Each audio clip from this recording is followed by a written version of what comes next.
La grenouille d'Andenne nous a rejoint, pas n'importe quelle grenouille, une grenouille en céramique, ainsi que Cédric Piekowski, qui est conservateur et directeur du musée de la céramique d'Andenne, et Françoise de Backer, qui est céramiste thérapeute. Bonjour, bonjour à tous les deux. Bonjour.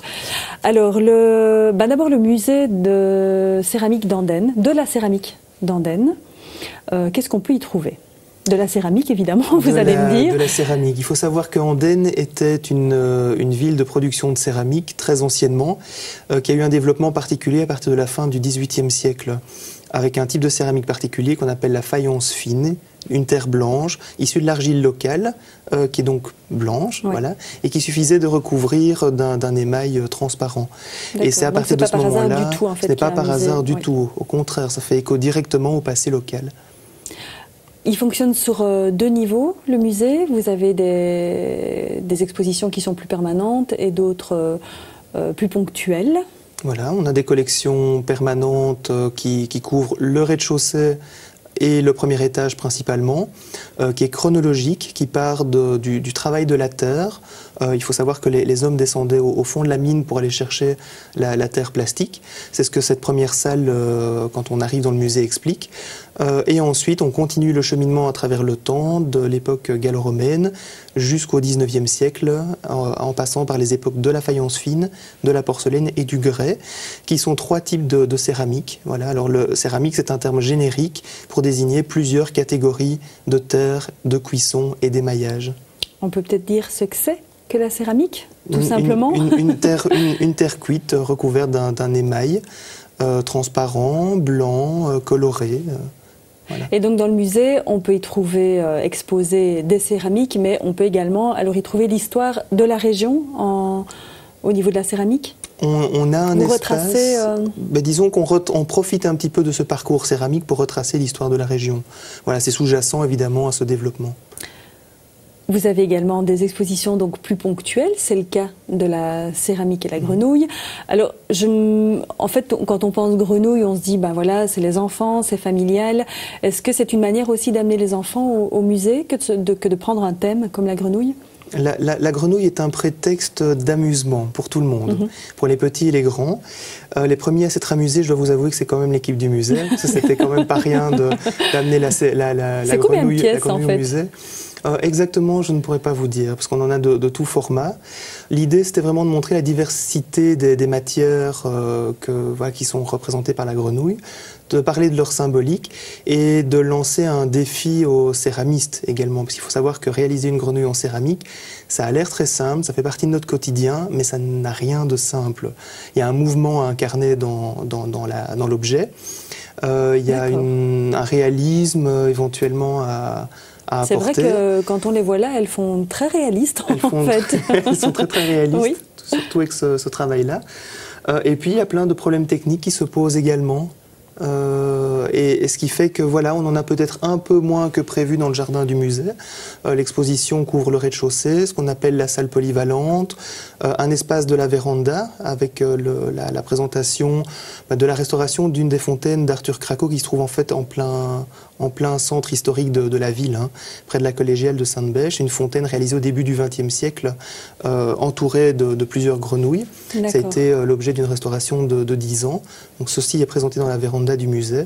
Et à l'extérieur, voilà, c'était un peu une carte blanche à différents céramistes qui se sont pris au jeu.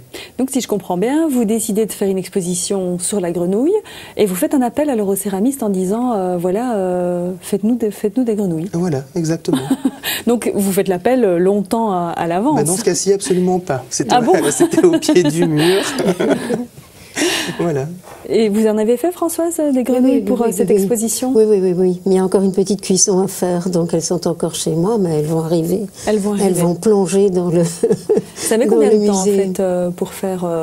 moi, j'ai vraiment aucune idée. Donc, j'imagine, je prends par exemple cette grenouille qu'on a sur la table. Combien de temps ça peut mettre pour faire une grenouille comme celle-ci ? C'est difficile à dire parce que c'est en plusieurs étapes. Pour moi, la difficulté, c'était vraiment l'étude de la grenouille. Donc, j'ai fait une étude assez poussée parce que derrière, il y a tout un mouvement de propulsion qu'il faut pouvoir rendre. Et rendre, c'est pas facile. C'est pour ça, c'est très intéressant au niveau technique, les grenouilles à gauche. Qui sont superposées. Oui, parce que ça donne bien l'impulsion qu'il y a dans les pattes postérieures. Oui. Mais ça demande beaucoup de temps. Oui, parce qu'il faut effectivement connaître aussi la morphologie de la grenouille. Il ne suffit pas de savoir être... oui. Dans la mesure où on prend une grenouille naturaliste, on a d'autres céramistes qui ont adopté un point de vue plus fantastique, fantaisiste, et ça marche très bien. Et ça marche très bien aussi. Et vous avez pu remarquer qu'en faisant une exposition sur la grenouille, vous aviez du coup les familles... Est-ce que les familles viennent au musée? Est-ce que les enfants viennent au musée? Et est-ce qu'une exposition comme ça les amène peut-être justement un peu plus au musée? Disons que c'est un bon prétexte pour avoir un point de vue décontracté du musée. Généralement, le musée est vu comme une institution académique, un peu fermée. Là, avec le thème de la grenouille, eh bien, on est bien sûr dans la thématique symbolique et on joue notre rôle de musée aussi par rapport à cet aspect scientifique. Mais c'est surtout un objet, je le disais par rapport à l'équipe du musée, hein, c'est un objet prétexte, on y trouve toutes les formes, on s'amuse en venant voir cette exposition.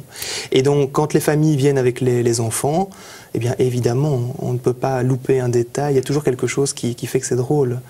C'est important, je pense, de dire qu'on s'amuse aussi au musée. Voilà, il n'y a pas que le côté, effectivement, rigoureux, mais ce n'est pas vraiment le terme.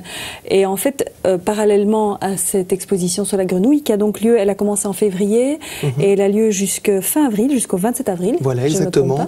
Je voudrais juste peut-être profiter de ce moment pour dire que ce projet est également un bon moyen de mettre ensemble les partenaires culturels andonnais, puisque nous avons le soutien de la grotte de Skladina, de la bibliothèque communale et également de la réserve naturelle de Sklenio. Donc chacun a sa vitrine de manière à montrer à Andenne quelle est la réalité de la grenouille, à la fois dans une grotte préhistorique, dans une réserve naturelle et dans une bibliothèque avec les contes et légendes. D'accord. Et il y a beaucoup de grenouilles sinon à Andenne? Il y a quelques espèces locales typiques de la Wallonie. D'accord. Voilà. Protégées Protégées, bien sûr. Et parallèlement à ça, vous avez des ateliers, différents ateliers qui tournent forcément autour de la thématique de la grenouille. On commence avec un premier, il y en a déjà qui ont eu lieu, mais pour ceux qui sont à venir, il y a un atelier qui est justement lié au carnaval et aux enfants. Voilà. C'est ce dimanche? C'est ce dimanche, le dimanche 30. Dans le cadre du carnaval des ours, qui est une institution à Andenne, hein, Andenne est la ville des ours, on a... C'est assez étonnant. Que ce soit, c'est lié à une légende locale. Parce qu'il n'y a pas beaucoup d'ours à Andenne. Non, mais c'est la légende de Charles Martel qui tue l'ours et qui prouve ainsi son courage. Voilà, alors qu'il avait à peine, il était jeune adolescent. D'accord. D'où la cité des ours. Voilà. Et dans ce cadre-là, voilà, on a une étudiante en pédagogie qui nous a fait quelques peintures sur ongles, et on s'est dit, voilà une bonne idée de fêter un peu cette fête des ours avec des grenouilles, en peignant sur ongles à cette occasion-là. D'accord, donc ça n'a pas de rapport avec la céramique, mais on retrouvera la grenouille et les enfants peuvent donc venir se faire peindre des grenouilles sur leurs ongles. Sur les ongles, voilà, c'est un prétexte pour parler de la forme. Voilà, et c'est l'occasion de visiter le musée. Et de visiter le musée par la même occasion. Alors vous avez également un autre atelier, là on est dans les congés de Pâques, donc les enfants sont en congé, vous en profitez pour faire un atelier enfant. Sur la thématique la céramique et la grenouille. Donc là c'est les enfants qui apprennent à faire des céramiques. À réaliser une grenouille en terre. Une grenouille, oui. Voilà. Donc ça peut se faire... ça dure combien de temps? C'est sur une journée?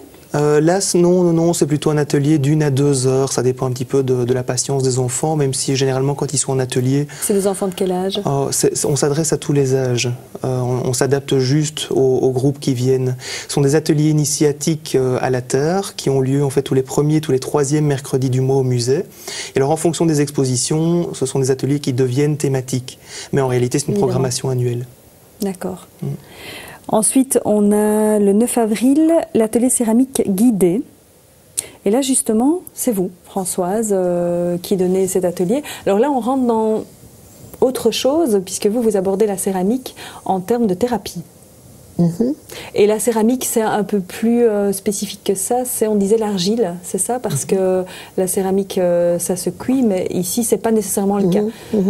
Comment est-ce qu'on aborde la thérapie par l'argile, par le travail de l'argile?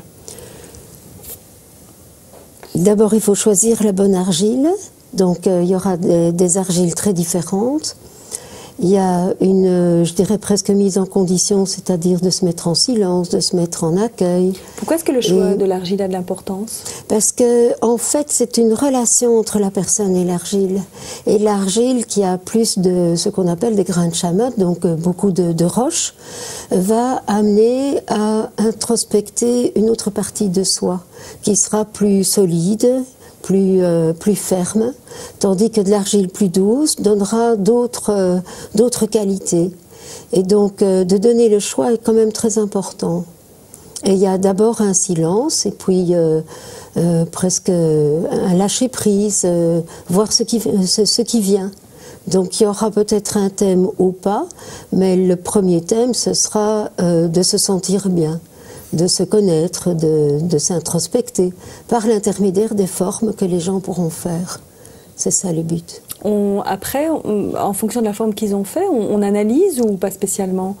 Chacun donne son point de vue. C'est pas vraiment une analyse qui serait rationnelle. C'est plutôt du domaine du senti. Il y a des images qui viennent. C'est comme un film. C'est comme un rêve éveillé. Et de participer à un groupe est très intéressant parce que l'un verra une chose et l'autre verra une autre.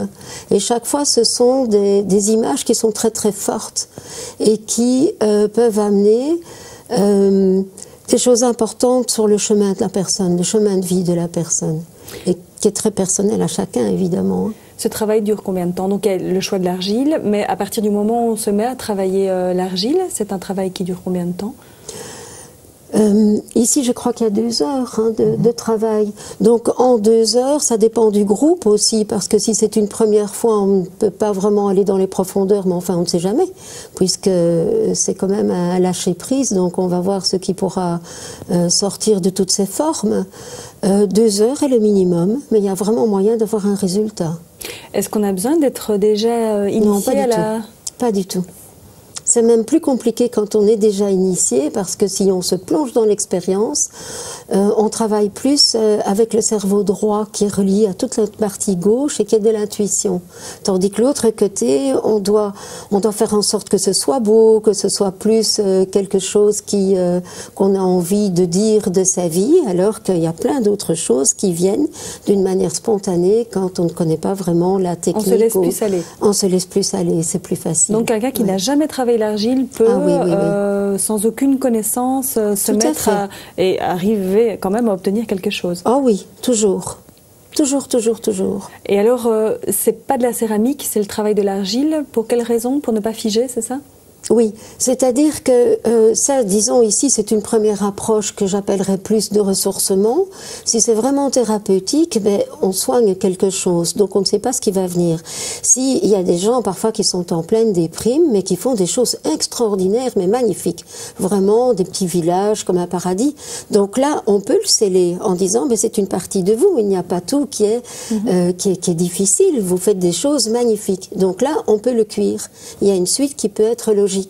Maintenant, si c'est quelque chose qui est beaucoup plus triste, autant ne pas le garder, il ne faut pas le cuire. Il faut le remettre d'une manière spécifique dans une cuve de terre et attendre longtemps pour que tout soit dissous. D'accord, c'est un peu comme le travail d'écrire quelque chose sur un papier et puis de soit de le laisser partir dans un cours d'eau ou... Oui, c'est ça, c'est ça. Mais c'est plus fort, parce qu'on touche à tous les éléments. Donc, il n'y a pas seulement l'eau, il n'y a pas seulement le fait de le mettre... Mais on peut comparer, c'est juste. Oui.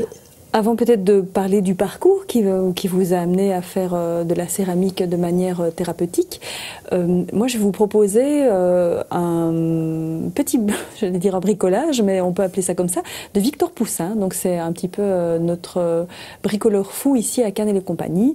Et donc tous les jours, il bricole quelque chose. Ici, c'est pas de la céramique. Et il réutilise des objets, il les détourne. Et là, en fait, il va nous proposer une machine à laver à tambour. On découvre ça tout de suite.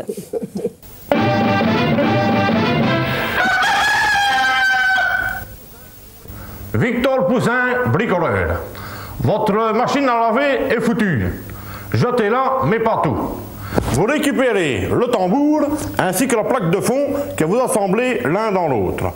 Et vous obtenez ainsi une corbeille à papier tout à fait originale, ou bien un réservoir pour faire le fumier dans votre jardin, ou encore, avec l'aide d'une petite plaque de bois et un coussin, vous obtenez un fauteuil tournant.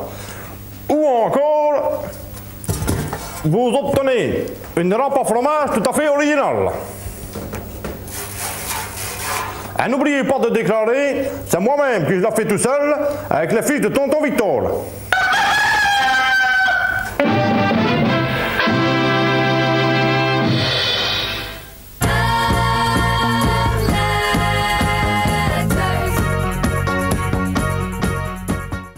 Voilà, il est ingénieux, ce Victor Poussin. Plein de créativité.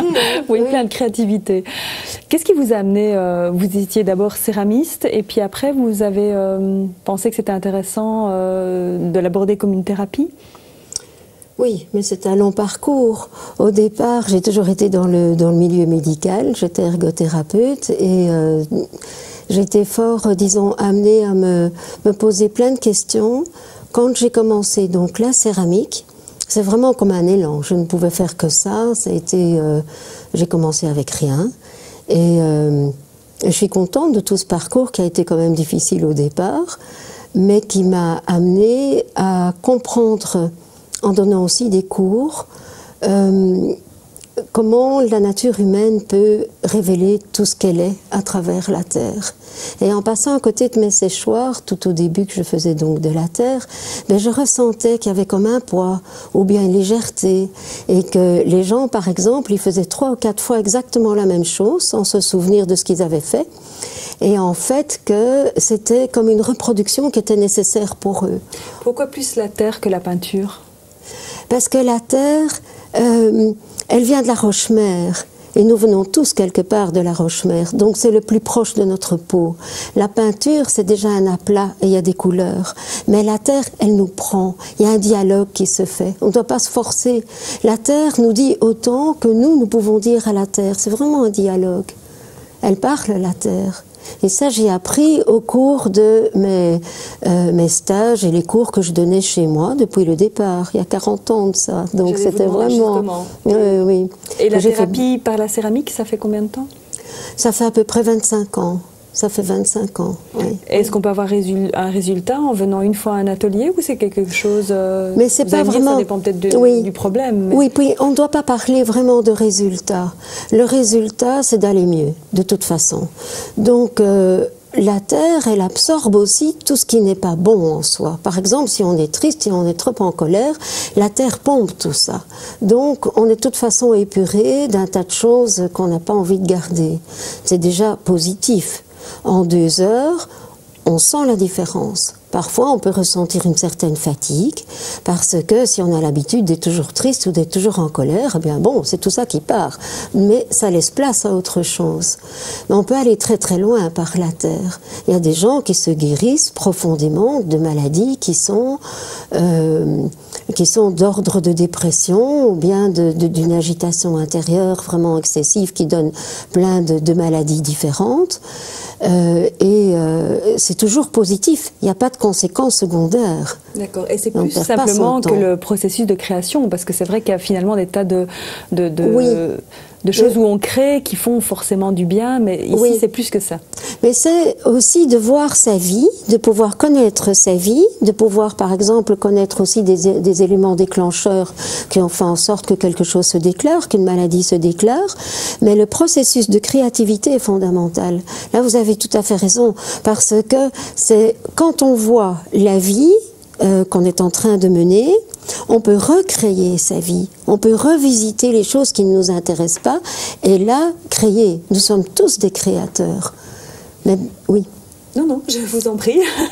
Mais c'est tout un processus qu'il faut rééveiller. Souvent, les gens, ils croient qu'ils sont limités. Et nous sommes tellement des êtres créateurs que l'on peut refaire un tas de choses et prendre ce qui nous intéresse. Ce qui nous intéresse, je veux dire, au niveau de bien vivre, qui est en harmonie avec les autres aussi. Donc ce n'est pas simplement égoïste, mais on peut aller très très très loin, se guérir de plein de choses. Non, mais je profiterai bien de l'atelier à venir pour mettre les mains à la pâte. Puisque vous voulez justement vous essayer à la céramique, donc pourquoi pas en commençant par un atelier céramique Ce sera thérapie. un bon début avec Françoise. Oui, très bien. En dehors du verbal. Après cette exposition donc, qui est consacrée à la grenouille, qu'est-ce qu'il y a au programme puisqu'elle se termine fin avril? Voilà, alors le musée, c'est 2 programmes d'exposition différents. On a ce qu'on appelle en interne les petites expositions qui sont celles du rez-de-chaussée, et puis l'exposition annuelle, celle qui se trouve au 2e étage sur 100 mètres carrés. Donc c'est celle qui suit, au 2e étage, qui concerne en fait la céramique et l'étain. Donc là aussi, c'est un rapport un peu inhabituel pour le public du musée. On ne l'associe pas forcément. On mélange les deux, donc ici... Oui, exactement. Parce que l'origine de la faïence, c'est une terre cuite de couleur ocre recouverte d'un émail. Et cet émail est opacifié, blanchi à base d'étain. Et c'est sur cette base-là qu'on va peindre, qu'on va réaliser les différents motifs. Et c'est au 9e siècle que cette technique est découverte. Puis avec les conquêtes arabes et les petits moments de l'histoire comme on les aime bien, on arrive en Espagne, ça repasse en Italie à l'époque de la Renaissance et c'est diffusé dans toute l'Europe. Voilà. Et c'est comme ça que la céramique, un petit peu la majolique, comme on l'appelle à cette époque-là, envahit véritablement l'Europe au bénéfice de notre culture céramique. Alors j'imagine que là, vous ne faites pas un appel aux céramistes, ce sont déjà des pièces ce sont des pièces qui viennent de musées, voilà, qui viennent d'autres musées. Du Cinquantenaire, à Bruxelles, des musées du Cursus. À Liège, on a également le musée de Nîmes, le BAM à Mons, et toute une série d'autres partenaires et de collectionneurs privés. Vous faites souvent des expositions ou vous faites un appel comme pour la grenouille à des céramistes? On le fait de temps en temps. Par exemple, pour cet été, on a lancé un appel à projet par rapport à 14-18. Il se trouve que Andenne est une des 7 villes martyrs de Belgique. Et dans ce cadre-là, on voulait un peu rendre hommage aux martyrs andennais. Alors, la ville organise une exposition qui est Andenne Ville Martyre. Et en parallèle, le musée organise son exposition sur des pigeons. Le pigeon était un messager à l'époque de 14-18. Et donc il devient un peu la symbolique de ce messager, de ce moment où on traverse le temps jusqu'à aujourd'hui pour incarner ces martyrs andennais. Alors ça s'appelle 240 messagers de mémoire. 240 est un chiffre symbolique, puisqu'on ne sait pas exactement de manière précise combien de personnes sont décédées à l'occasion de ces massacres. Et donc voilà. Vous faites un appel alors aux céramistes cette fois-ci pour des pigeons. Pour des pigeons, voilà, exactement. Tout un programme aussi. Tout un programme. Merci beaucoup Françoise, merci Cédric de nous avoir rejoints aujourd'hui. On peut peut-être donner un site internet sur lequel on va pouvoir tout retrouver, donc les différents ateliers qui auront lieu. Jusque quand, donc on peut le rappeler, c'est jusqu'au 27 avril cette exposition sur la grenouille. Et puis alors des renseignements si des céramistes veulent faire des pigeons pour vous téléphoner. Donc le site internet c'est... Toutes les informations sont sur www.ceramandenne.be. www.ceramandenne.be. Voilà. Eh bien, bonne continuation et j'espère que vous allez vous mettre à la céramique alors. Merci beaucoup. Merci d'avoir été avec nous. Demain, c'est Roland qui sera là. Il vous fera voyager au monde du miel et également Stani Ledieu qui viendra nous donner ses conseils en sécurité. Excellent après-midi.